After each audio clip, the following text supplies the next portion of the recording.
ಮಿಥುನ ರಾಶಿಯವರೇ, ಕಳೆದ 6 ತಿಂಗಳಲ್ಲಿ ಏನಾಯಿತು ಎಂಬುದನ್ನು ಮರೆತು ಬಿಡಿ. ಏಕೆಂದರೆ ಜುಲೈನಿಂದ ಡಿಸೆಂಬರ್ 2026ರವರೆಗಿನ ಅವಧಿಯು ನಿಮ್ಮ ಜೀವನದ ಹಾದಿಯನ್ನು ಬದಲಾಯಿಸಲಿದೆ. ಉಳಿದ ಅರ್ಧ ವರ್ಷವು ನಿಮ್ಮ ಜೀವನದಲ್ಲಿ ಯಾವ ಬದಲಾವಣೆಗಳನ್ನು ತರುತ್ತದೆ? ಗುರುವಿನ ಗಮನಾರ್ಹ ಸಂಚಾರ, ಶನಿಯ ಹಿಮ್ಮುಖ ಚಲನೆ ಮತ್ತು ರಾಹುವಿನ ಪ್ರಭಾವವು ನಿಮಗೆ ಆಶೀರ್ವಾದವಾಗುತ್ತದೆಯೇ ಅಥವಾ ತೊಂದರೆಗಳ ಹೊಸ ಜಾಲವನ್ನು ಸೃಷ್ಟಿಸುತ್ತವೆಯೇ? ಇಂದಿನ ವಿಡಿಯೋವನ್ನು ನಿಮಗಾಗಿ ವಿಶೇಷವಾಗಿ ಮಾಡಲಾಗಿದೆ. ನೀವು ಸಹ ಮಿಥುನ ರಾಶಿಯವರಾಗಿದ್ದರೆ ಈ ವಿಡಿಯೋವನ್ನು ಒಂದು ಕ್ಷಣವೂ ತಪ್ಪಿಸಿಕೊಳ್ಳಬೇಡಿ. ಏಕೆಂದರೆ ಇದು ಈ 6 ತಿಂಗಳಲ್ಲಿ ಉಪಯುಕ್ತವಾಗುವ ಗುಪ್ತ ಮಾಹಿತಿ ಮತ್ತು ಭವಿಷ್ಯವಾಣಿಗಳನ್ನು ಒಳಗೊಂಡಿದೆ. ಇದು ತಿಂಗಳುಗಳನ್ನು ಅದ್ಭುತ ಮತ್ತು ಅದ್ಭುತವಾಗಿಸಬಹುದು. ಯಾವ ಗ್ರಹಗಳು ನಿಮಗೆ ಶುಭವಾಗಿರುತ್ತವೆ? ಯಾವ ತಿಂಗಳು ಯಾವ ಫಲಿತಾಂಶಗಳನ್ನು ನೀಡುತ್ತದೆ? ನಿಮ್ಮ ವೃತ್ತಿ ಜೀವನದಲ್ಲಿ ಸಕಾರಾತ್ಮಕ ಬದಲಾವಣೆಗಳು ಎಲ್ಲಿಂದ ಬರುತ್ತವೆ ಮತ್ತು ನೀವು ಯಾವ ವಿಷಯಗಳನ್ನು ನೆನಪಿನಲ್ಲಿಟ್ಟುಕೊಳ್ಳಬೇಕು? ನೀವು ಯಾವ ತಪ್ಪುಗಳನ್ನು ತಪ್ಪಿಸಬೇಕು? ಏಕೆಂದರೆ ಕಳೆದ 6 ತಿಂಗಳುಗಳಲ್ಲಿ ನಾವು ನಿರೀಕ್ಷಿಸಿದಂತೆ ವಿಷಯಗಳು ನಡೆದಿಲ್ಲ. ಹೋರಾಟಗಳು ಮರುಕಳಿಸುತ್ತಿವೆ. ನಿಮ್ಮ ಕಠಿಣ ಪರಿಶ್ರಮದ ಪ್ರತಿಫಲವನ್ನು ನೀವು ಪಡೆಯುತ್ತಿಲ್ಲ. ನಿಮ್ಮ ಕುಟುಂಬ ಸದಸ್ಯರು ಸಹ ನಿಮ್ಮನ್ನು ಅನುಮಾನಿಸುತ್ತಾರೆ. ಅವರು ನಿಮ್ಮನ್ನು ಸಾಕಷ್ಟು ನಂಬುವುದಿಲ್ಲ. ಆದ್ದರಿಂದ ವಿಷಯಗಳು ಮತ್ತೆ ಹಳಿಗೆ ಬರುತ್ತಿಲ್ಲ. ಹಾಗಾದರೆ ಉಳಿದ 6 ತಿಂಗಳುಗಳು ಅಂದರೆ ವರ್ಷದ ಅಂತ್ಯವು ಸುಧಾರಣೆಯಾಗುತ್ತದೆಯೇ ಅಥವಾ ಹೋರಾಟ ಮುಂದುವರಿಯುತ್ತದೆಯೇ? ಅದು ಹೀಗಿರುತ್ತದೆ. ಜುಲೈ 2027ರಂದು ಶನಿ ಗ್ರಹವು ಹಿಮ್ಮುಖವಾಗುವುದರಿಂದ ಮತ್ತು ಅಕ್ಟೋಬರ್ 31ರಂದು ಗುರುಗ್ರಹದ ಸಂಚಾರ ನಡೆಯುವುದರಿಂದ ಪ್ರತಿಯೊಂದು ವಿವರವು ಗ್ರಹಗಳ ಸ್ಥಾನಗಳನ್ನು ಆಧರಿಸಿರುತ್ತದೆ. ನವೆಂಬರ್ನಲ್ಲಿ ರಾಹು ಮತ್ತು ಕೇತು ಕೂಡ ತಮ್ಮ ಪಥವನ್ನು ಬದಲಾಯಿಸುತ್ತಾರೆ. ಆದ್ದರಿಂದ ಈ 6 ತಿಂಗಳುಗಳು ಗ್ರಹಗಳ ಬದಲಾವಣೆಗಳೊಂದಿಗೆ ಸಂಬಂಧ ಹೊಂದಿವೆ ಮತ್ತು ಈ 3 ವಿಶೇಷ ಬದಲಾಗುತ್ತಿರುವ ಸಂದರ್ಭಗಳು ನಿಮ್ಮ ಜೀವನದ ಮೇಲೆ ಗಮನಾರ್ಹ ಪರಿಣಾಮ ಬೀರುತ್ತವೆ. ಚಾನಲ್ಗೆ ಚಂದಾದಾರರಾಗಲು ಮರೆಯಬೇಡಿ. ಏಕೆಂದರೆ ನಿಮ್ಮ ಈ ಚಾನಲ್ನಲ್ಲಿ ರಾಶಿಚಕ್ರದ ಇನ್ನಷ್ಟು ಪ್ರಮುಖ ವಿಡಿಯೋಗಳು ಬರಲಿವೆ. ಹಾಗೆಯೇ ಜೈ ಶ್ರೀರಾಮ್ ಎಂದು ಕಾಮೆಂಟ್ ಮಾಡಿ. ಆದ್ದರಿಂದ ಮಿಥುನ ರಾಶಿಯವರಿಗೆ ಮೊದಲ ಮತ್ತು ಪ್ರಮುಖ ವಿಷಯವೆಂದರೆ ಗುರುವು ಪ್ರಸ್ತುತ ಸಂಪತ್ತಿನ ಮನೆಯಲ್ಲಿದ್ದಾರೆ. ಗುರುವು ಅಕ್ಟೋಬರ್ 31ರವರೆಗೆ ಇಲ್ಲಿಯೇ ಇರುತ್ತಾನೆ ಮತ್ತು ಹೇರಳವಾಗಿ ಹಣದ ಸುರಿಮಳೆಗೈಯುತ್ತಾನೆ. ಜುಲೈ ತಿಂಗಳಿನಿಂದಲೇ ನೀವು ಅದರ ಫಲಿತಾಂಶಗಳನ್ನು ನೋಡಲು ಪ್ರಾರಂಭಿಸುತ್ತೀರಿ. ಏಕೆಂದರೆ ದೇವ ಗುರುವಿನ ಸಂಪತ್ತಿನ ಮನೆಯಲ್ಲಿರುವುದರಿಂದ ಅಂತಹ ಮಹಾನ್ ತಜ್ಞರು ಹಣದ ಮನೆಯಲ್ಲಿದ್ದಾಗ ಹಣವನ್ನು ಹೇಗೆ ಉಳಿಸುವುದು ಮತ್ತು ನಿಮಗೆ ಹೇಗೆ ತಲುಪಿಸುವುದು ಎಂದು ಅವರಿಗೆ ತಿಳಿದಿರುತ್ತದೆ. ಅವರು ದೇವತೆಗಳ ಗುರುವಾಗಿರುವುದರಿಂದ ಅವರ ಆಶೀರ್ವಾದದಿಂದ ಖಂಡಿತವಾಗಿಯೂ ಹಣದ ಸುರಿಮಳೆಯಾಗುತ್ತದೆ. ನಿಮ್ಮ ಕೆಲಸದಲ್ಲಿ ನೀವು ಅದನ್ನು ಉತ್ತಮ ರೀತಿಯಲ್ಲಿ ಮಾಡಲು ಸಾಧ್ಯವಾಗುತ್ತದೆ. ಇಂದಿನ ಸಮಯದಿಂದ ಸಂಗ್ರಹವಾಗದ ಹಣವು ಸಂಗ್ರಹವಾಗುವ ಸಾಧ್ಯತೆಯೂ ಇದೆ. ನೀವು ಹಣವನ್ನು ಉಳಿಸಲು ಪ್ರಯತ್ನಿಸುತ್ತಿದ್ದೀರಿ, ಆದರೆ ಉಳಿತಾಯ ನಡೆಯುತ್ತಿರಲಿಲ್ಲ. ವಿವಿಧ ವೆಚ್ಚಗಳು ಬರುತ್ತಿದ್ದವು. ನೀವು ಸ್ವಲ್ಪ ಹಣವನ್ನು ಉಳಿಸುತ್ತಿದ್ದೀರಿ. ಇದ್ದಕ್ಕಿದ್ದಂತೆ ಯಾರಾದರೂ ಅನಾರೋಗ್ಯಕ್ಕೆ ಒಳಗಾಗುತ್ತಿದ್ದರು ಮತ್ತು ಹಣವನ್ನು ಆಸ್ಪತ್ರೆಯ ವೆಚ್ಚಗಳಿಗೆ ಖರ್ಚು ಮಾಡಲಾಗುತ್ತಿತ್ತು. ಕೆಲವೊಮ್ಮೆ ಮನೆಯಲ್ಲಿರುವ ಎಲೆಕ್ಟ್ರಾನಿಕ್ ವಸ್ತುಗಳು ಹಾನಿಗೊಳಗಾಗುತ್ತಿದ್ದವು. ಅದಕ್ಕಾಗಿ ಹಣವನ್ನು ಖರ್ಚು ಮಾಡಲಾಗುತ್ತಿತ್ತು. ಆದರೆ ಈಗ ಜುಲೈನಿಂದ ಡಿಸೆಂಬರ್ ಅವಧಿಯಲ್ಲಿ ನೀವು ಹಣವನ್ನು ಸಂಗ್ರಹಿಸುವಲ್ಲಿ ಯಶಸ್ವಿಯಾಗುತ್ತೀರಿ ಎಂದು ನೀವು ನೋಡುತ್ತೀರಿ. ಕೆಲವು ಹಳೆಯ ಹಣವು ಹೊರಬರಬಹುದು. ಮಿಥುನ ರಾಶಿಯವರಿಗೆ ಗುರುವು ಇಲ್ಲಿ ಅಂತಹ ಯೋಗವನ್ನು ಸೃಷ್ಟಿಸುತ್ತಿದ್ದಾನೆ. ಅಕ್ಟೋಬರ್ 31ರ ನಂತರ ಅದು ಇಲ್ಲಿಗೆ ಅಂದರೆ ನಿಮ್ಮ 3ನೇ ಮನೆಗೆ ಸಿಂಹರಾಶಿಗೆ ಚಲಿಸಿದಾಗ ಅದು ನಿಮ್ಮ ಮನೋಸ್ಥೈರ್ಯವನ್ನು ಹೆಚ್ಚಿಸುತ್ತದೆ. ಅಲ್ಲದೆ ಕೇತು ಇಲ್ಲಿದ್ದಾನೆ.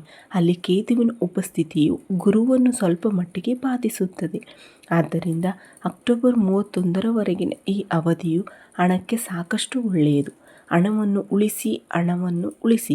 ಏಕೆಂದರೆ ಅಕ್ಟೋಬರ್ 31ರ ಮೊದಲು ನೀವು ಜೀವನದಲ್ಲಿ ಸಾಧಿಸುವ ಯಾವುದೇ ಸಾಧನೆಗಳು ನಂತರ ನಿಮಗೆ ಹೆಚ್ಚು ಉಪಯುಕ್ತವಾಗುತ್ತವೆಯೇ? ಏಕೆಂದರೆ ಅಕ್ಟೋಬರ್ 31ರ ನಂತರ ಗುರು ಇಲ್ಲಿಗೆ ಆಗಮಿಸುತ್ತಾನೆ. ಆತ್ಮ, ವಿಶ್ವಾಸ, ಧೈರ್ಯ ಮತ್ತು ಶಕ್ತಿ ಅವರು ತಮ್ಮ ಶಕ್ತಿಯನ್ನು ಹೆಚ್ಚಿಸಿಕೊಳ್ಳುತ್ತಾರೆ. ಆದರೆ ಕೇತುವಿನ ಮುಂದೆ ಅವರ ಶಕ್ತಿ ಸ್ವಲ್ಪ ಮಸುಕಾಗುತ್ತದೆ. ನೀವು ಇದನ್ನು ನೆನಪಿನಲ್ಲಿಟ್ಟುಕೊಳ್ಳಬೇಕು. ಕೇತು ಅವರಿಗೆ ಅಷ್ಟೊಂದು ಪ್ರಭಾವ ಬೀರಲು ಬಿಡುವುದಿಲ್ಲ. ಆದ್ದರಿಂದ ಅಕ್ಟೋಬರ್ 31ರವರೆಗೆ ಸಮಯವಿದೆ. ಗುರುವಿನ ಈ ಸಂಯೋಜನೆಯ ಲಾಭವನ್ನು ಪಡೆದುಕೊಳ್ಳಿ. ಏಕೆಂದರೆ ಗುರುವು ಪ್ರಸ್ತುತ ತನ್ನ ಉತ್ತುಂಗ ರಾಶಿ ಕರ್ಕ ರಾಶಿಯಲ್ಲಿದ್ದಾನೆ.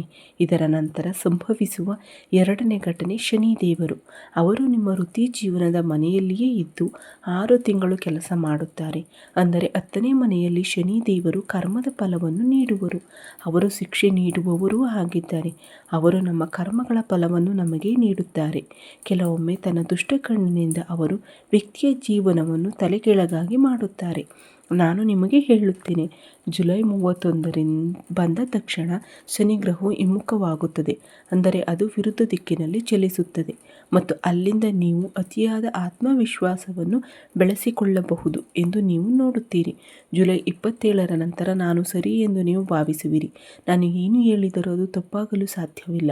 ನಾನು ಏನು ಹೇಳಿದರೂ ಅದು ಸರಿ. ನಾನು ಮಾತ್ರ ಸರಿ. ಅತಿಯಾದ ಆತ್ಮವಿಶ್ವಾಸ ಮತ್ತು ಈ ಅತಿಯಾದ ಆತ್ಮವಿಶ್ವಾಸವು ನಿಮಗೆ ಹಾನಿಯನ್ನುಂಟು ಮಾಡಬಹುದು. ಶನಿಯ ಹಿಮ್ಮುಖ ಚಲನೆಯು ನಿಮ್ಮನ್ನು ಅತಿಯಾದ ಆತ್ಮವಿಶ್ವಾಸದಿಂದ ಕೂಡಿಸುತ್ತದೆ. ಆದರೆ ನೀವು ಇದನ್ನು ಮನಸ್ಸಿನಲ್ಲಿಟ್ಟುಕೊಳ್ಳಬೇಕು. ನಿಮ್ಮ ಕೆಲಸವು ಪೂರ್ಣಗೊಳ್ಳುವುದನ್ನು ನೋಡಲು ನೀವು ಬಯಸಿದರೆ ಜುಲೈನಿಂದ ಡಿಸೆಂಬರ್ವರೆಗೆ ನಿಮ್ಮ ಕಠಿಣ ಪರಿಶ್ರಮದ ಫಲಿತಾಂಶಗಳು ನಿಮಗೆ ನಿಜವಾಗಬೇಕೆಂದು ನೀವು ಬಯಸಿದರೆ, ನೀವು ಅದನ್ನು ಪಡೆದರೆ ಅಹಂಕಾರ ಮತ್ತು ಅತಿಯಾದ ಆತ್ಮವಿಶ್ವಾಸದ ಬಗ್ಗೆ ಎಚ್ಚರದಿಂದಿರಿ. ಏಕೆಂದರೆ ಶನಿದೇವನು ಈಗ ದಾನ ಮಾಡಲು ಇರುತ್ತಾನೆ. ನೀವು ಆಡಿನಂತೆ ವರ್ತಿಸಿದರೂ ಶನಿದೇವನು ಖಂಡಿತವಾಗಿಯೂ ನಿಮ್ಮ ಕಠಿಣ ಪರಿಶ್ರಮಕ್ಕೆ ಪ್ರತಿಫಲ ನೀಡುತ್ತಾನೆ. ಕಳೆದ 6 ತಿಂಗಳಲ್ಲಿ ನೀವು ಬಹಳಷ್ಟು ಕಷ್ಟಪಟ್ಟಿದ್ದೀರಿ. ನಿಮಗೆ ಇದು ತಿಳಿದಿದೆ. ಕೆಲವು ಸಂಬಂಧಗಳನ್ನು ಉಳಿಸಲು ನೀವು ವಿಷವನ್ನೂ ಸಹ ನುಂಗಿದ್ದೀರಿ. ನೀವು ಅನೇಕ ಬಾರಿ ಬಳಲಿದ್ದೀರಿ. ಈಗ ಪರಿಸ್ಥಿತಿ ಬದಲಾಗಲಿದೆ. ಜುಲೈನಿಂದ ಡಿಸೆಂಬರ್ವರೆಗಿನ ಶನಿಯ ಹಿಮ್ಮೆಟ್ಟುವಿಕೆಯ ಅತಿಯಾದ ಆತ್ಮವಿಶ್ವಾಸವನ್ನು ಉಂಟು ಮಾಡಬಹುದು. ಆದರೆ ನೀವು ಆ ಆತ್ಮವಿಶ್ವಾಸವನ್ನು ನಿಯಂತ್ರಿಸಿದರೆ ಮತ್ತು ಅದು ಅತಿಯಾದ ಆತ್ಮವಿಶ್ವಾಸಕ್ಕೆ ತಿರುಗಲು ಬಿಡದಿದ್ದರೆ, ಈ 6 ತಿಂಗಳಲ್ಲಿ ನೀವು ಶನಿದೇವನು ನಿಮ್ಮ ಕಠಿಣ ಪರಿಶ್ರಮಕ್ಕೆ ಪ್ರತಿಫಲ ನೀಡುತ್ತಾನೆ. ನಾನು ನಿಮಗೆ ಒದಗಿಸುತ್ತೇನೆ. ಒಂದು ವಿಷಯವೆಂದರೆ, ನೀವು ನಿಮ್ಮ ಭರವಸೆಗಳನ್ನು ಹಿಂದೆ ಸರಿಯಬಾರದು. ನಾಳೆಯಿಂದ ನಾನು ಬೇಗನೆ ಎದ್ದೇಳಲು ನಿಯಮಗಳನ್ನು ಹಾಕಿಕೊಳ್ಳುತ್ತೇನೆ ಎಂದು ನಾವು ನಮಗೆ ನಾವೇ ಮಾಡಿಕೊಳ್ಳುವ ಕೆಲವು ಭರವಸೆಗಳಿವೆ. ನಾಳೆಯಿಂದ ನಾನು ಆರೋಗ್ಯಕರ ಆಹಾರವನ್ನು ತೆಗೆದುಕೊಳ್ಳುತ್ತೇನೆ. ನಾಳೆಯಿಂದ ನಾನು ಕಚೇರಿಗೆ ಸಮಯಕ್ಕೆ ಸರಿಯಾಗಿ ಹೋಗುತ್ತೇನೆ. ನಾನು ಸಮಯಕ್ಕೆ ಸರಿಯಾಗಿ ಅಂಗಡಿ ತೆರೆಯುತ್ತೇನೆ. ನಾನು ಕಷ್ಟಪಟ್ಟು ಕೆಲಸ ಮಾಡುತ್ತೇನೆ. ನೀವು ನಿಮಗೆ ಅಂತಹ ಭರವಸೆಗಳನ್ನು ನೀಡಿದರೆ ಅವುಗಳನ್ನು ಉಳಿಸಿಕೊಳ್ಳಿ. ತನ್ನ ಭರವಸೆಗಳನ್ನು ಹಿಂದೆ ಸರಿಯುವ ವ್ಯಕ್ತಿಯನ್ನು ಶನಿದೇವರು ಇಷ್ಟಪಡುವುದಿಲ್ಲ. ಅವನು ತನ್ನ ಮೇಲೆ ಸಂಪೂರ್ಣವಾಗಿ ಅವಲಂಬಿತನಾಗಿಲ್ಲ. ಆದ್ದರಿಂದ ನೀವು ನಿಯಮಗಳ ಬಗ್ಗೆ ಕಟ್ಟುನಿಟ್ಟಾಗಿರಬೇಕಾಗುತ್ತದೆ. ನೀವು ಅತಿಯಾದ ಆತ್ಮವಿಶ್ವಾಸದಿಂದ ದೂರವಿರಬೇಕಾಗುತ್ತದೆ. ಇದರ ಜೊತೆಗೆ 3ನೇ ಮತ್ತು ಒಳ್ಳೆಯ ಸುದ್ದಿ ಅಥವಾ ಇದು ವಿವರಗಳಿಗೆ ಧುಮುಕುವ ಮೊದಲು ದಯವಿಟ್ಟು ಈ ವಿಡಿಯೋಗೆ ಒಂದು ಲೈಕ್ ನೀಡಿ. ನೀವು ಈ ವಿಡಿಯೋವನ್ನು ಇಷ್ಟಪಟ್ಟರೆ ನಿಮಗಾಗಿ ನಮ್ಮ 6 ತಿಂಗಳ ಶ್ರಮವು ಯಶಸ್ವಿಯಾಗುತ್ತದೆ. ವಿಡಿಯೋವನ್ನು ಇಷ್ಟಪಟ್ಟು ಕಾಮೆಂಟ್ಗಳ ವಿಭಾಗದಲ್ಲಿ ಜೈ ಶನಿದೇವ ಎಂದು ಬರೆದವರಿಗೆ ಶನಿದೇವನ ಆಶೀರ್ವಾದ ಖಂಡಿತವಾಗಿಯೂ ಸಿಗುತ್ತದೆ. ಆದ್ದರಿಂದ ರಾಹು ಅದೃಷ್ಟದ ಮನೆಯಲ್ಲಿದ್ದರೆ ಎಂಬುದನ್ನು ನಾವು ನೆನಪಿನಲ್ಲಿಡಬೇಕು. ರಾಹು 9ನೇ ಮನೆಯಲ್ಲಿದ್ದರೆ ಮತ್ತು ಕೇತು ಪ್ರಸ್ತುತ 3ನೇ ಮನೆಯಲ್ಲಿದ್ದಾರೆ. ರಾಹು ಇಲ್ಲಿ ಮತ್ತು ಕೇತು ಇಲ್ಲಿ. ರಾಹು ಅದೃಷ್ಟದ ಅಧಿಪತಿಯಾದಾಗ ನಿಮ್ಮ ಅದೃಷ್ಟದ ಮನೆಯಲ್ಲಿ ರಾಹು ಏನು ಮಾಡುತ್ತಾನೆ ಎಂಬುದು ಸ್ಪಷ್ಟವಾಗಿ ಗೋಚರಿಸುತ್ತದೆ. ಅವನು ಕ್ರಮೇಣ ನಿಮ್ಮ ಕೆಲಸದಲ್ಲಿ ಅಡೆತಡೆಗಳನ್ನು ಸೃಷ್ಟಿಸಲು ಪ್ರಾರಂಭಿಸುತ್ತಾನೆ. ನೀವು ಒಂದು ಯೋಜನೆಯನ್ನು ಪ್ರಾರಂಭಿಸುತ್ತೀರಿ ಮತ್ತು ಅದು 90% ಪೂರ್ಣಗೊಳ್ಳುತ್ತದೆ ಎಂದು ಕಲ್ಪಿಸಿಕೊಳ್ಳಿ. ಆದರೆ ಕೊನೆಯಲ್ಲಿ ಒಂದು ಸಣ್ಣ ತಪ್ಪು ಕೆಲಸವನ್ನು ಸ್ಥಗಿತಗೊಳಿಸಿದೆ ಎಂದು ನೀವು ಕಂಡುಕೊಳ್ಳುತ್ತೀರಿ. ಹಣ ಬರಲಿದೆ, ನೀವು ಅದನ್ನು ಪಡೆಯಲಿದ್ದೀರಿ, ಆದರೆ ಆ ಹಣವನ್ನು ನಿರ್ಬಂಧಿಸಲಾಗುತ್ತದೆ. ರಾಹು ಅದೃಷ್ಟದ ಮನೆಯಲ್ಲಿರುವುದರಿಂದ ಅದು ನಿಮ್ಮ ಅದೃಷ್ಟವನ್ನು ಸ್ವಲ್ಪ ದುರ್ಬಲಗೊಳಿಸುತ್ತದೆ. ಆದ್ದರಿಂದ ಈ 6 ತಿಂಗಳಲ್ಲಿ ನೀವು ಅದೃಷ್ಟವನ್ನು ಅವಲಂಬಿಸಬಾರದು. ಗೊಂದಲ ಹರಡುವುದು ರಾಹುವಿನ ಕೆಲಸ. ಗುಪ್ತ ಶತ್ರುಗಳನ್ನು ಸೃಷ್ಟಿಸುವುದು ರಾಹುವಿನ ಕೆಲಸ. ನಿಮ್ಮನ್ನು ಒಡೆಯುವಂತೆ ಮತ್ತು ನೀವು ಒಳಗಿನಿಂದ ಹೊಳೆಯುವಂತೆ ಅದನ್ನು ಸೃಷ್ಟಿಸುವುದು. ನೀವು ನಿಮ್ಮ ವ್ಯಕ್ತಿತ್ವವನ್ನು ನೀವು ಗುರುತಿಸಬೇಕು. ಅನೇಕ ಜನರು ತಮ್ಮ ಕೆಲಸಕ್ಕಾಗಿ ಇತರರನ್ನು ಅವಲಂಬಿಸುತ್ತಾರೆ. ಇವನು ನನ್ನ ಸಹೋದರ, ಅವನು ನನಗೆ ಉಪಯುಕ್ತನಾಗುತ್ತಾನೆ. ಇವನು ನನ್ನ ಸ್ನೇಹಿತ, ಅವನು ನನ್ನ ಸಂಬಂಧಿ, ಅವನು ನನಗೆ ಉಪಯುಕ್ತನಾಗುತ್ತಾನೆ ಎಂದು ಹೇಳುತ್ತಾರೆ. ಮತ್ತು ರಾಹು ಏನು ಮಾಡುತ್ತಾನೆ? ಅದು ಭ್ರಮೆಯನ್ನು ಮುರಿಯುತ್ತದೆ. ರಾಹು ಮೊದಲು ಈ ಜನರು ನನ್ನವರು ಎಂಬ ಭ್ರಮೆಯನ್ನು ಹರಡುತ್ತಾನೆ. ಅವನು ನಿಮ್ಮನ್ನು ಮೋಸಗೊಳಿಸುತ್ತಾನೆ. ನಂತರ ನೀವು ಯಾರು ನಿಮ್ಮ ಸ್ವಂತ ಎಲ್ಲ ಎಂದು ನಂಬಲು ಪ್ರಾರಂಭಿಸುತ್ತೀರಿ. ಅದು ನಿಮ್ಮ ಸ್ವಯಂ ಅರಿತುಕೊಳ್ಳುವಂತೆ ಮಾಡುತ್ತದೆ. ಅದಕ್ಕಾಗಿಯೇ ರಾಹು ನೀಡಲು ಬಂದಾಗ ಅವನು ನಿಮ್ಮನ್ನು ಬಲವಾಗಿ ಒಡೆಯುತ್ತಾನೆ ಎಂದು ಹೇಳಲಾಗುತ್ತದೆ. ಆದ್ದರಿಂದ ರಾಹುವೇ ವಿಧಿ. ನವೆಂಬರ್ವರೆಗೆ ನೀವು 6 ತಿಂಗಳುಗಳು ಮನೆಯಲ್ಲಿಯೇ ಇರುತ್ತೀರಿ. ನವೆಂಬರ್ನಲ್ಲಿ ರಾಹು ಮತ್ತು ಕೇತು ಕೂಡ ತಮ್ಮ ಸ್ಥಾನವನ್ನು ಬದಲಾಯಿಸುತ್ತಾರೆ. ಅಲ್ಲಿಯವರೆಗೆ ನೀವು ಅದೃಷ್ಟವನ್ನು ಅವಲಂಬಿಸಿ ಇಲ್ಲಿ ಕುಳಿತುಕೊಳ್ಳದಂತೆ ಜಾಗರೂಕರಾಗಿರಬೇಕು. ನೀವು ನಿಮ್ಮ ಕೆಲಸವನ್ನು ವಾಸ್ತವದಲ್ಲಿ ಮಾಡಬೇಕು. ಒಂದು ದಿನ ನಾನು ತುಂಬ ಐಷಾರಾಮಿ ಮನೆಯನ್ನು ನಿರ್ಮಿಸುತ್ತೇನೆ ಎಂದು ಕನಸುಗಳನ್ನು ಜಗತ್ತನ್ನು ಸೃಷ್ಟಿಸುವ ಅನೇಕ ಜನರನ್ನು ನೀವು ನೋಡಿರಬೇಕು. ಒಂದು ದಿನ ನಾನು ದೊಡ್ಡ ಮರ್ಸಿಡೀಸ್ ಖರೀದಿಸುತ್ತೇನೆ. ಒಂದು ದಿನ ನನಗೆ ತುಂಬ ಕೆಲಸವಿರುತ್ತದೆ, ನನ್ನ ತಿಜೋರಿಯಲ್ಲಿ ತುಂಬ ಹಣವಿರುತ್ತದೆ. ಆದರೆ ಆ ಕನಸುಗಳ ಲೋಕವು ಬೇಗನೆ ಮುರಿಯುತ್ತದೆ. ನೀವು ವಾಸ್ತವದಲ್ಲಿ ಬದುಕಬೇಕು. ರಾಹು ಭ್ರಮೆಗಳನ್ನು ಸೃಷ್ಟಿಸುತ್ತಾನೆ. ಕನಸಿನ ಜಗತ್ತಿನಲ್ಲಿ ಅದು ನಿಮ್ಮನ್ನು ಗೊಂದಲಗೊಳಿಸುತ್ತದೆ.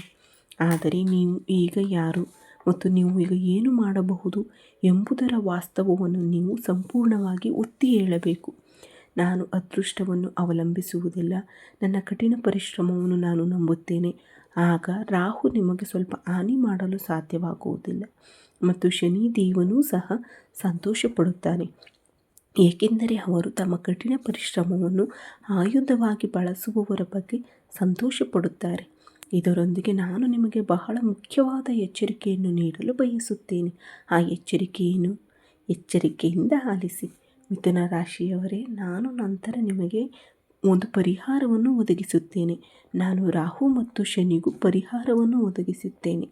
ಇದರೊಂದಿಗೆ ಇಲ್ಲಿ ನಾನು ನಿಮಗೆ ಕೇತುವಿನ ಬಗ್ಗೆ ಒಂದು ಪರಿಹಾರವನ್ನು ಸಹ ನೀಡುತ್ತೇವೆ. ಕೇತು ನಿಮ್ಮ 3ನೇ ಮನೆಯಲ್ಲಿದ್ದಾರೆ. ನಿಮ್ಮ ಬಳಿ ಅಮೂಲ್ಯವಾದದ್ದೇನಾದರೂ ಇರಬಹುದು. ಬಹುಶಃ ಅದು ಅಮೂಲ್ಯವಾದದ್ದು ಏನಾದರೂ ಇದ್ದರೆ, ಒಂದು ಅಮೂಲ್ಯವಾದ ಸಂಬಂಧವಿದ್ದರೆ ಅದರಿಂದ ನಿಮ್ಮನ್ನು ದೂರವಿರಿಸಲು ಪ್ರಯತ್ನಿಸಿ. ಕೆಲವು ತಪ್ಪು ತಿಳುವಳಿಕೆಗಳು ಉಂಟಾಗುತ್ತವೆ. ನೀವು ಹೇಳಿದ್ದು ಸರಿ ಎಂಬ ಅಹಂಕಾರವು ನಿಮ್ಮಲ್ಲಿ ಇರುತ್ತದೆ. ಶನಿಯು ಹಿಮ್ಮುಖವಾಗಿರುವುದರಿಂದ ನೀವು ನಿಮ್ಮ ಕೋಪವನ್ನು ನಿಯಂತ್ರಿಸಬೇಕು. ನಿಮ್ಮ ಮಾತುಗಳು, ಅಭ್ಯಾಸಗಳು ಮತ್ತು ನಿಮ್ಮ ನಡವಳಿಕೆಯು ಇತರರನ್ನು ಅಸಮಾಧಾನಗೊಳಿಸಬಾರದು. ಈ 6 ತಿಂಗಳುಗಳಲ್ಲಿ ಇದರ ಬಗ್ಗೆ ವಿಶೇಷವಾಗಿ ಜಾಗರೂಕರಾಗಿರಿ. ಈಗ ನಾವು ನಿಮಗೆ ಯಾವ ಎಚ್ಚರಿಕೆ ನೀಡಲು ಬಯಸುತ್ತೇವೆ, ಇದನ್ನು ಎಚ್ಚರಿಕೆಯಿಂದ ಅರ್ಥ ಮಾಡಿಕೊಳ್ಳಿ. ನಿಮ್ಮ ಮಂಗಳ ಗ್ರಹವು ಪ್ರಸ್ತುತ ಲಾಭದ ಮನೆಯಲ್ಲಿದ್ದರೂ ಅದು ಆಗಾಗ್ಗೆ ಸ್ಥಾನಗಳನ್ನು ಬದಲಾಯಿಸುತ್ತದೆ ಮತ್ತು ಜುಲೈ ವೇಳೆಗೆ ಅದರ ದುರ್ಬಲ ರಾಶಿಯಾದ ಕರ್ಕ ರಾಶಿಗೆ ಚಲಿಸುತ್ತದೆ. ಮಂಗಳ ಗ್ರಹವು ದುರ್ಬಲ ಸ್ಥಿತಿಯಲ್ಲಿದ್ದಾಗ ನಿಮಗೆ ಇದ್ದಕ್ಕಿದ್ದಂತೆ ವಿಷಯಗಳು ಸ್ಥಗಿತಗೊಂಡಿವೆ, ಕುಂಟುತ್ತಾ ಸಾಗಿವೆ ಮತ್ತು ನಿಮ್ಮ ಆರ್ಥಿಕ ಪರಿಸ್ಥಿತಿ ಹದಗೆಟ್ಟಿದೆ ಎಂದು ಅನಿಸುತ್ತದೆ. ನಿಮ್ಮ ಕೋಪದಿಂದಾಗಿ ನಿಮ್ಮ ಕೆಲಸ ಹಾಳಾಗಿದೆ. ನಿಮ್ಮ ಕೋಪದಿಂದಾಗಿ ನಿಮ್ಮ ನಡವಳಿಕೆಯು ಹಳೆಯ ಸಂಬಂಧವನ್ನು ಹಾನಿಗೊಳಿಸಿದೆ. ಅಂತಹ ವಿಷಯಗಳು ಸಂಭವಿಸಬಹುದು, ಏಕೆಂದರೆ ಮಂಗಳವು ತನ್ನ ದುರ್ಬಲ ರಾಶಿಗೆ ಪ್ರವೇಶಿಸಿದಾಗ ಅದರ ಮಾತು ಕೂಡ ಭ್ರಷ್ಟಗೊಳ್ಳುತ್ತದೆ. ಈ 6 ತಿಂಗಳುಗಳಲ್ಲಿ ಸ್ವಲ್ಪ ಜಾಗರೂಕರಾಗಿರಿ. ನಿಮ್ಮ ಕೋಪದಲ್ಲಿರುವ ಯಾರಿಗಾದರೂ ಏನಾದರೂ ಹೇಳಬಹುದು. ಈ ರೀತಿ ಹೇಳುವ ತಪ್ಪನ್ನು ಮಾಡಬೇಡಿ. ಮಾತನಾಡುವ ಮೊದಲು ನೀವು ಎಚ್ಚರಿಕೆಯಿಂದ ಯೋಚಿಸಬೇಕು. ನೀವು ಸಂದರ್ಭಗಳ ಬಗ್ಗೆ ಜಾಗರೂಕರಾಗಿರಬೇಕು. ಯಾರಿಗಾದರೂ ಯಾವಾಗ ನಿಮ್ಮ ಅವಶ್ಯಕತೆ ಇರುತ್ತದೆ ಎಂದು ನಿಮಗೆ ತಿಳಿದಿರುವುದಿಲ್ಲ. ಆದ್ದರಿಂದ ಯಾರನ್ನಾದರೂ ಅವಮಾನಿಸುವುದನ್ನು ತಪ್ಪಿಸಿ ಮತ್ತು ನಾವು ನಿಮ್ಮೊಂದಿಗೆ ಹಂಚಿಕೊಳ್ಳಲಿರುವ ಪರಿಹಾರಗಳನ್ನು ಬಹಳ ಎಚ್ಚರಿಕೆಯಿಂದ ಕೇಳಬೇಕು, ಏಕೆಂದರೆ ನೀವು ಈ ಪರಿಹಾರಗಳನ್ನು ಅನುಸರಿಸಿದರೆ 6 ತಿಂಗಳಲ್ಲಿ ನೀವು ಎಂದಿಗೂ ಊಹಿಸಿದಷ್ಟು ಉತ್ತಮವಾಗಿರುತ್ತದೆ. ಮಿಥುನ ರಾಶಿಯವರೇ, ನಾವು ಮೊದಲ ಪರಿಹಾರವನ್ನು ಹಂಚಿಕೊಳ್ಳಲಿದ್ದೇವೆ. ಎಚ್ಚರಿಕೆಯಿಂದ ಆಲಿಸಿ. ಮೊದಲ ಮತ್ತು ಪ್ರಮುಖ ಪರಿಹಾರವೆಂದರೆ ರಾಹು ಅದೃಷ್ಟದ ಮನೆಯಲ್ಲಿದ್ದಾರೆ. ರಾಹುವನ್ನು ಸಮಾಧಾನಪಡಿಸಲು ಪ್ರತಿ ಮಂಗಳವಾರ ಬಜರಂಗಬಲಿ ದೇವಸ್ಥಾನಕ್ಕೆ ಭೇಟಿ ನೀಡಿ ಮತ್ತು ಅಲ್ಲಿ ಸಾಸಿವೆ ಎಣ್ಣೆಯ ದೀಪವನ್ನು ಬೆಳಗಿಸಿ ಮತ್ತು ಅವನ ಮುಂದೆ ಹನುಮಾನ್ ಚಾಲೀಸವನ್ನು ಪಠಿಸಿ. ಶನಿವಾರದಂದು ಒಂದು ಅಶ್ವತ್ಥ ಮರದಕ್ಕೆ ನೀರು ಅರ್ಪಿಸಿ ಅಥವಾ ಗುರುವಾರದಂದು ಅಶ್ವತ್ಥ ಮರದ ಮುಂದೆ ಶುದ್ಧ ತುಪ್ಪದ ದೀಪವನ್ನು ಬೆಳಗಿಸಿ. ಇದು ರಾಹುವನ್ನು ಬಲಪಡಿಸುತ್ತದೆ. ರಾಹು ಸಂತೋಷಪಡುತ್ತಾನೆ. ಅದೇ ಸಮಯದಲ್ಲಿ ನೀವು ಜೀವನದಲ್ಲಿ ನಿಧಾನಗತಿಯ ಫಲಿತಾಂಶಗಳನ್ನು ಅನುಭವಿಸಿದರೆ ನೀವು ಅದನ್ನು ಪಡೆಯುತ್ತಿದ್ದೀರಿ. ನಿಮ್ಮ ಜೀವನದಲ್ಲಿ ನಿಮಗೆ ತಕ್ಷಣ ಏನೂ ಸಿಗುವುದಿಲ್ಲ ಎಂದು ನೀವು ಭಾವಿಸುತ್ತೀರಿ. ನೀವು ತುಂಬ ಕಷ್ಟಪಡಬೇಕಾಗುತ್ತದೆ. ಆದ್ದರಿಂದ ನೀವು ಅಲ್ಲಿ ಶನಿ ದೇವರನ್ನು ಬಲಪಡಿಸಬೇಕಾಗುತ್ತದೆ. ಏಕೆಂದರೆ ನೀವು 6 ತಿಂಗಳ ಕಾಲ ವೃತ್ತಿ ಜೀವನದ ಮನೆಯಲ್ಲಿ ಕುಳಿತುಕೊಳ್ಳುತ್ತೀರಿ. ಹಾಗಾದರೆ ನೀವು ಏನು ಮಾಡಬೇಕು? ಒಂದು ಬಟ್ಟಲಿನಲ್ಲಿ ಸ್ವಲ್ಪ ಎಣ್ಣೆಯನ್ನು ತೆಗೆದುಕೊಂಡು ಅದರಲ್ಲಿ ನಿಮ್ಮ ಮುಖವನ್ನು ನೋಡಿ ಮತ್ತು ನಂತರ ಆ ಎಣ್ಣೆಯನ್ನು ಬಟ್ಟಲಿನೊಂದಿಗೆ ಶನಿ ದೇವಾಲಯದಲ್ಲಿರುವ ನಿರ್ಗತಿಕ ವ್ಯಕ್ತಿಗೆ ದಾನ ಮಾಡಿ. ಇದನ್ನು ಛಾಯಾದಾನ ಎಂದು ಕರೆಯಲಾಗುತ್ತದೆ ಮತ್ತು ಇದು ಶಾಸ್ತ್ರಗಳಲ್ಲಿ ವಿಶೇಷ ಪ್ರಯೋಜನಗಳನ್ನು ಹೊಂದಿದೆ. ಈ ಪರಿಹಾರವನ್ನು ಮಾಡುವುದರಿಂದ ಶನಿ ದೇವರು ಬೇಗನೆ ಸಂತೋಷ ಪಡುತ್ತಾನೆ. ಏಕೆಂದರೆ ಇಲ್ಲಿ ಕುಳಿತಿರುವ ಕೇತು ಬೇರ್ಪಡುವಿಕೆಯ ಕಾರಣವಾಗಬಹುದು. ಸಂಬಂಧಗಳಲ್ಲಿ ವಿಶೇಷವಾದದ್ದೇನೋ ಒಂದು ನಿರ್ದಿಷ್ಟ ಸಂಬಂಧದಿಂದ ನಿಮ್ಮನ್ನು ದೂರ ಮಾಡಬಹುದು. ಆದ್ದರಿಂದ ಅದಕ್ಕೆ ಪರಿಹಾರವೆಂದರೆ ಪ್ರತಿ ಬುಧವಾರ ಗಣೇಶನಿಗೆ ಗರಿಕೆ ಹುಲ್ಲನ್ನು ಅರ್ಪಿಸುವುದು. ಇದು ಜಾತಕದಲ್ಲಿ ಕೇತುವನ್ನು ಬಲಪಡಿಸುತ್ತದೆ. ಆದ್ದರಿಂದ ಮಿಥುನ ರಾಶಿಯವರೇ, ಇಂದಿನ ವಿಡಿಯೋದಲ್ಲಿ ನಾನು ಮುಖ್ಯ ಸಮಸ್ಯೆಗಳ ಬಗ್ಗೆ ಮಾತನಾಡಿದ್ದೇನೆ ಮತ್ತು ಮುಂದಿನ 6 ತಿಂಗಳುಗಳ ಪ್ರಮುಖ ಜಾತಕವನ್ನು ವಿವರಿಸಿದ್ದೇನೆ. ನಿಮಗೆ ಈ ವಿಡಿಯೋ ಇಷ್ಟವಾಯಿತು ಎಂದು ನಾನು ಭಾವಿಸುತ್ತೇನೆ. ಇದನ್ನು ಇಷ್ಟಪಡಿ. ನಿಮ್ಮ ಜೀವನದಲ್ಲಿ ಯಾವುದೇ ಸಮಸ್ಯೆ ಇದ್ದರೆ ಕೆಳಗಿನ ಕಾಮೆಂಟ್ ಬಾಕ್ಸ್ನಲ್ಲಿ ನಮಗೆ ತಿಳಿಸಿ. ಅದಕ್ಕೆ ಪರಿಹಾರವನ್ನು ಒದಗಿಸಲು ನಾನು ನನ್ನ ಕೈಲಾದಷ್ಟು ಪ್ರಯತ್ನಿಸುತ್ತೇನೆ. ಇದೀಗ ಎಲ್ಲ ವೀಕ್ಷಕರಿಗೆ ಧನ್ಯವಾದಗಳು.